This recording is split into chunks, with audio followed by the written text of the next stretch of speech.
Hey there folks, today I'm going to be showing you how to replace your blend door actuator on all 2010 through 2017 Chevy Equinoxes and GMC Terrains. Now this is the blend door actuator on the passenger side, so we need access to the glove box here. We're going to pop it down and remove it. So to do so, open up all the way and then reach just underneath the bottom of it, and then we're going to pop it. And you do the same on the other side.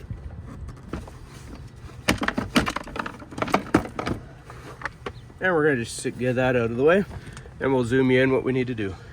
All right, so if we look at that piece right there, that's the blend door actuator attached to the wall there. We're going to zoom you in a little closer and start the service. All right, so now that we're all zoomed in, if you look right here, this piece is our blend door actuator. Now we're just going to slightly get this wiring harness out of the way. There's a clip here and a clip here. We're going to pop them down with a panel popper tool.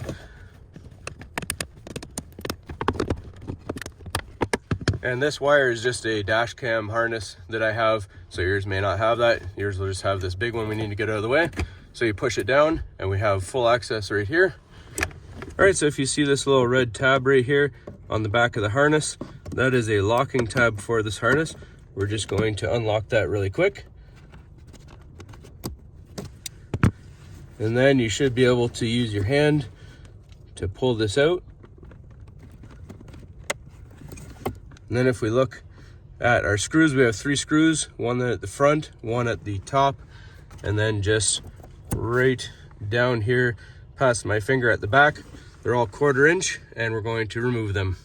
All right, so before we go any further, I just wanted to show you the locking mechanism in case you didn't get a good view of it. So that is the locking mechanism right there. So we pulled this mechanism back, and then there's this little pinch point right here. So that is what we pinched when we pulled it out. All right, so I find it easier to use a swivel on the end of a screwdriver for your 1/4 inch socket. It will be a little easier if you're not trying to hold the camera at the same time. And you'll feel it get loose. You don't have to back it off all the way.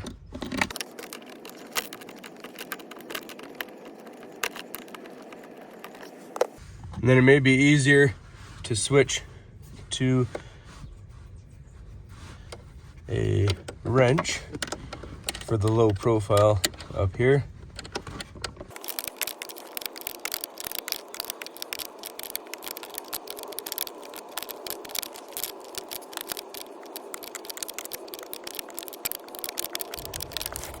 All right, so just off camera, I stuck my hand in there and pulled them out the rest of the way. And not to worry if it does fall, there is a slight gap, if you can see my finger back there reaching underneath, so you can maneuver any screws that you drop. Now we just take this piece out, and there it is.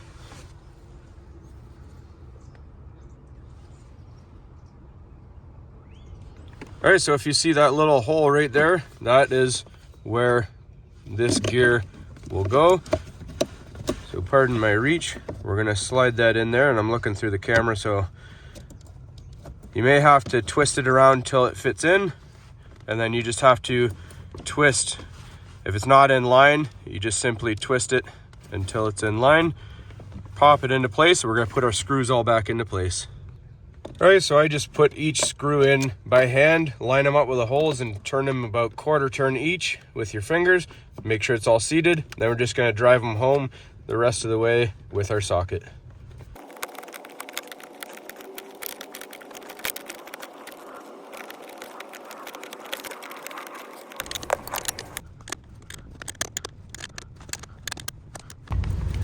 All right, so now, as you can remember, our red tab was facing at the back. So we clip this back into place and lock our tab in, and we're good to go. Just gotta get our glove box back on. And just make sure you don't forget to clip your harness back into place, and the one up top here. All right, so you can see there's these hooks on the bottom of your glove box. They go on all these tabs right here. We're just going to line them up.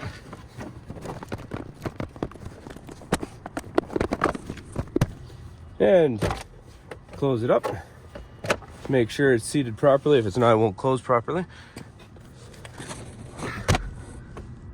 And that's all there is to it, folks. Hopefully you found this helpful.